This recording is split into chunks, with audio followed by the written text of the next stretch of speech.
Hiya! Penguin Truth here. In this week's episode of Otaku Evolution, I'm returning to the works of Mitsuteru Yokoyama. I haven't covered anything based on his manga since the first season of the show when I reviewed the 2004 version of Tetsujin 28, and I've been meaning to get back to this pioneer in his field. This time, I take a look at a work that, much like Tetsujin, has had various incarnations over time, Bable II.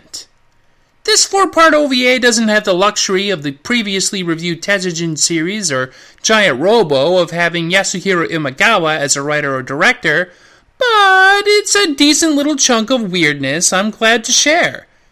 Just don't expect proper scriptural exegesis. Stock schoolboy Koichi starts to have strange dreams and hear voices, and one day is suddenly contacted by a strange girl who speaks into his mind who he spots in a crowd. Their moment of deep psychic understanding is interrupted by a truck chased by the police, which was carrying a very unexpected cargo. Arms dealers!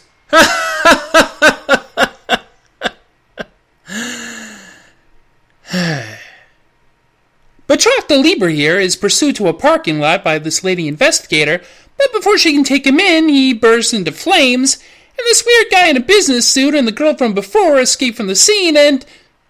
I'm feeling thirsty all of a sudden. Anyway, the girl leaves a pen that Koichi picks up that gives off a weird vibe, telling him where to go to find her. He drops in on a warehouse he got from the vision, and...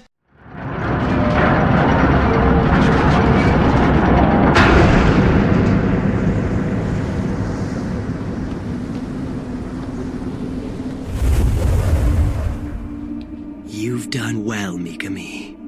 Actually, he ends up having to run from these Leaper lookalikes, and then he stumbles upon a laboratory full of bodies in tubes, and encounters the girl and the guy in the suit again. Turns out Gem here left the pendant as a test, and the fire starter is none too pleased about it. The girl wants to introduce our hero to their operations boss, but Firestarter insists on testing his powers in combat. Things look bad for old Cyborg 009 kid, but then he...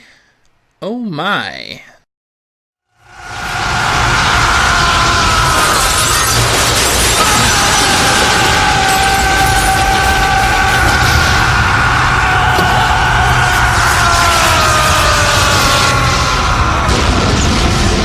Oh boy, oh boy, oh boy. What do I go with here? DBZ or Akira? DBZ or Akira?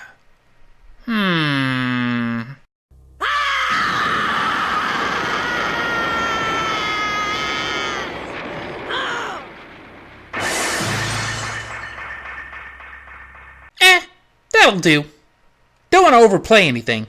When 009 comes to in a hospital, he's questioned by two investigators, including the lady from before, who are trying to figure out what happened at the warehouse. The woman doesn't believe his claims of not remembering, and neither of them seem to believe his talk of people with psychic powers. That night, he is visited by Gem, who tries to convince him that psychics like them are being unfairly persecuted out of jealousy, and it's in his best interest to come with her. The lady cop busts in, but they bounce using her abilities. Gem brings our hero before her master, this 100% totally trustworthy-looking fellow on a throne. The guy tries to probe his mind while he persuades him to join their cause. However, Koichi recoils, unsure about him, and Beardy is disturbed he has trouble reading him. Firestarter is ordered to get rid of the kid, as he might not be the right fit for their world domination scheme. The lackey is more than happy to fry 009, but it turns out he's being protected by a trio of unlikely helpers. A shape-shifting Black Panther made out of electric goo, a giant robot you hardly ever see used, and, Rodan. That's just Rodan. Kind of a random group there. Anyway, they save Koichi, and after laying waste to underlings, they fuck off, with our hero on the back of Pterodactyl here, until they get to a desert, which is, somewhere, into a giant tower, which is apparently the Tower of Babel. So, given that the tower was supposedly in Babylon, and Babylon is in present-day Iraq, they flew from Japan to Iraq. And this being made in 1992, Koichi flew to Iraq shortly after the Persian Gulf War on the back of a giant winged monster. Okay, well, if you're not blown away by that, wait until this next part. Some kind of automated computer intelligence within the tower gives Koichi a rundown of just what is going on, which is just baffling and gloriously dumb. I am Babel. I was an alien passing through your solar system many thousands of your years ago. My spacecraft developed propulsion difficulties, and I was forced to make an emergency landing on this planet. I was cut off from my homeworld, but I was able to convince the local king to help me build the huge tower I needed to communicate with my people.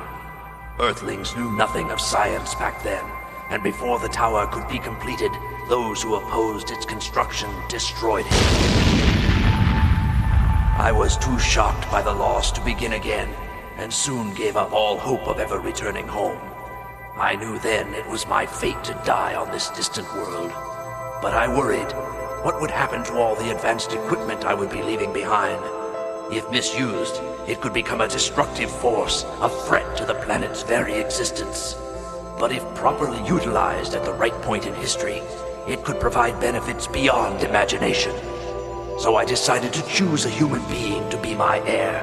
Someone who could feel the signal this tower sends out. Someone who would use this equipment to aid in the advancement of his race. Someone who would take over my legacy. You are that person. Open your eyes and go forth in my name. I christen you Babel II.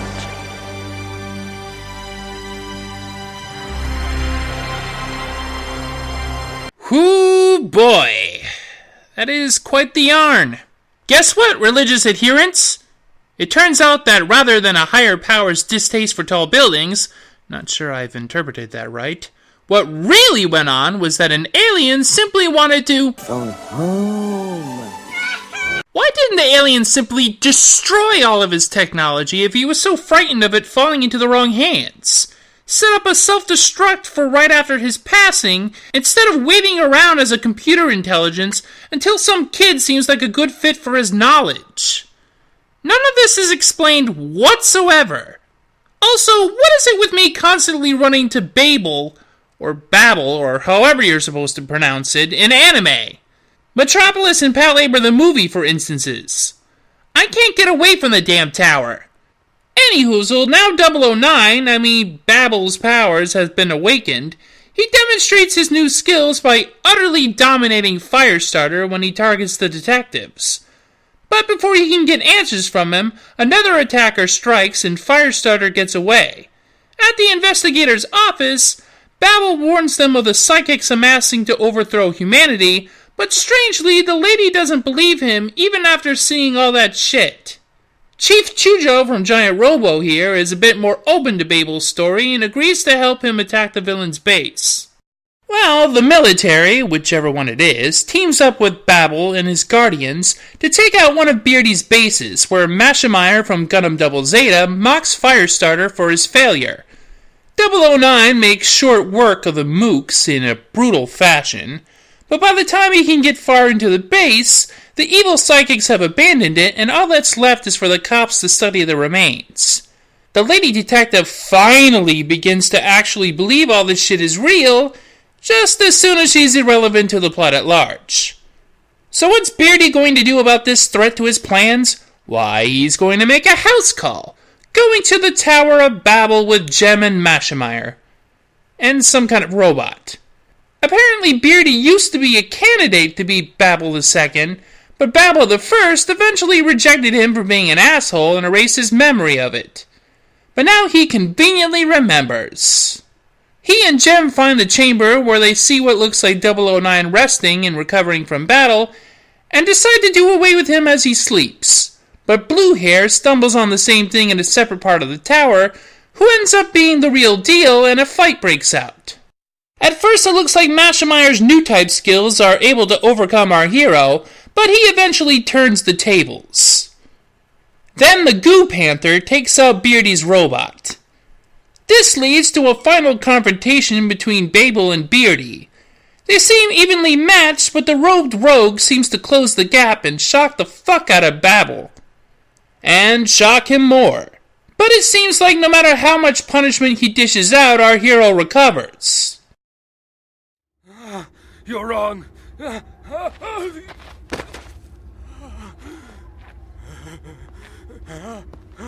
And now you're wondering why your body suddenly feels so weak. You used up all your energy in trying to destroy me. But it was hopeless. I simply absorbed everything you put out. You couldn't have. You miscalculated. You have no idea how much psychic power I've developed since I assumed the role of Babel. And you were rejected because you would have misused these precious gifts. Now, you will never have the chance.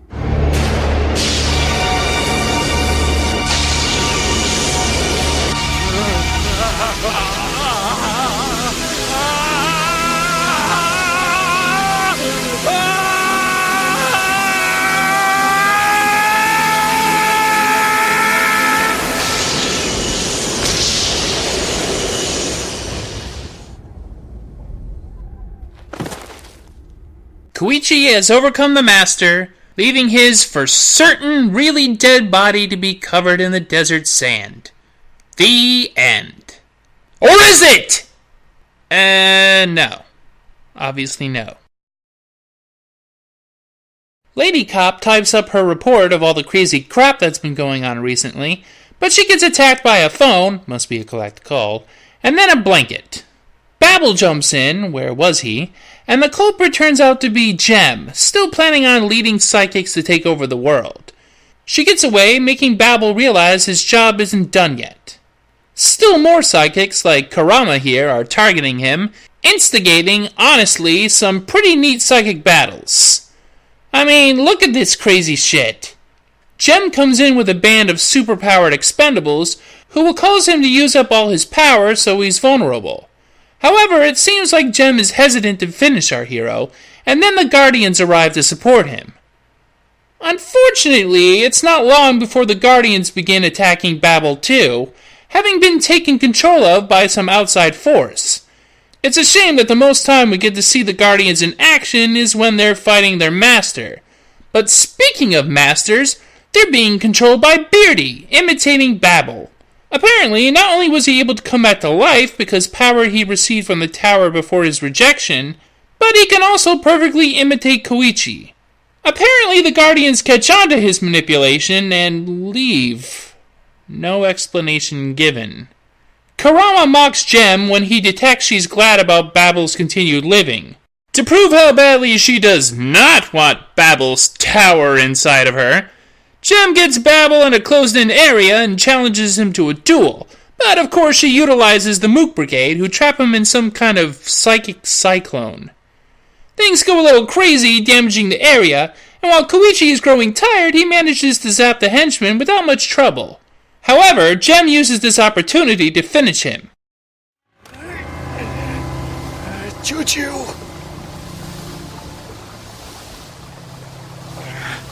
Getting weak? You don't have too much energy left, do you? Still enough to resist for a little longer.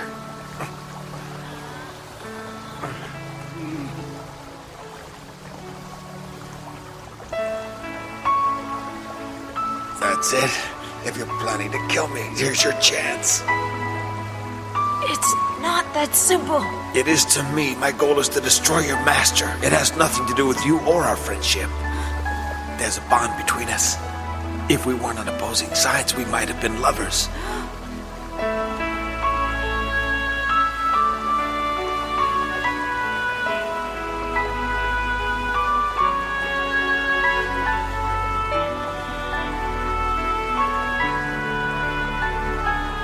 Oh, go ahead, Juju. Let's just get it over with. Seeing how thirsty Gem is, Beardy decides to give the girl some water, hoping to drown her and Babel all at once. The two get swept up in the torrent, with our hero making an extra effort to save his potential pink-haired paramour. However, another wave comes crashing into them and he loses her. The water floods the entire city and, the day is saved? What? Well, okay, there's one final episode.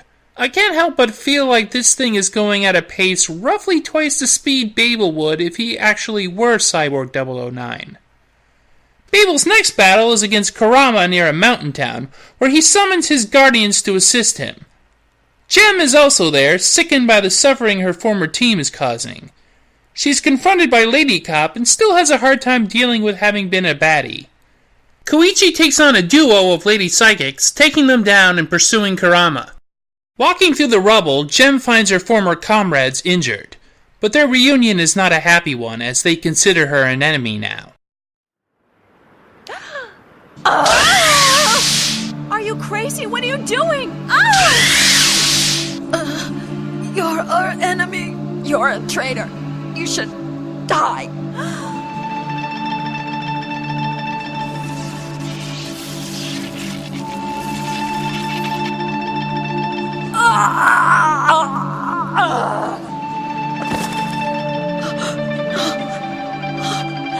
Sister.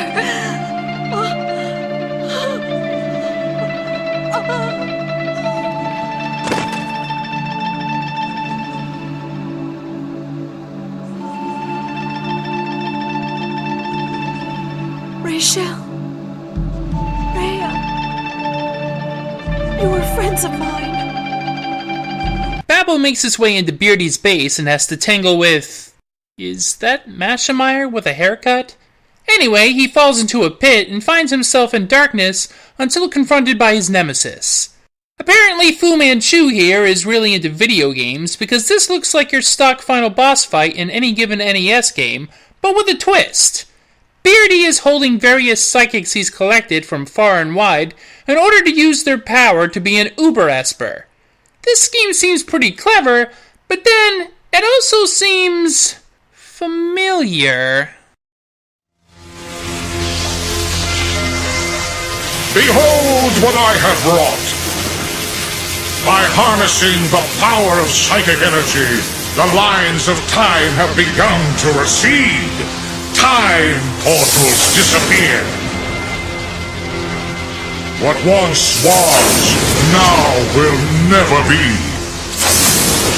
What will be, I shall determine. Moments in time, lost forever! Beardy uses his special machine to siphon off the power of the other psychics, including his own minions, so that he may defeat Babel and rule the world. And, at first, this seems to work just fine to the misfortune of his underlings. Having absorbed all that power, Beardy gloats, but Gem tries to stop him. He seems just kind of irritated that Gem would interfere, paying her a casual contempt. She tries to reason with him, explaining that he's lost sight of protecting psychics from prejudice, and tries to play to his better nature. But of course he doesn't have a better nature, and starts taking her power as well. Babel challenges him, but Beardy isn't stupid enough to fall for the bait, and decides he'll just drain our hero's power too. But he clearly should have finished Gem off first, because she damages his machine long enough for Babel to strike back.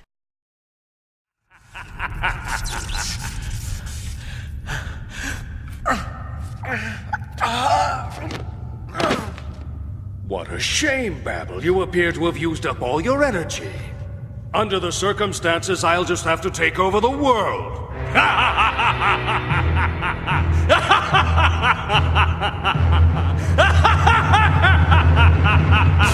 You're dead!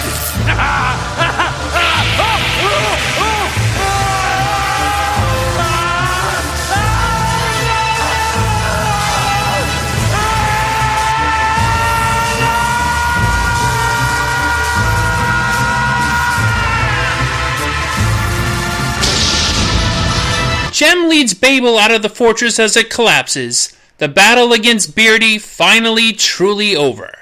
Or is it? Yeah, it is.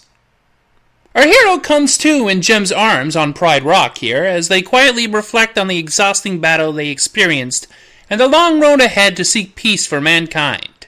Gem has her own path to follow, however, and walks off, leaving Babel to fly Rodan in a reminiscent scene. What would you like to wish for next?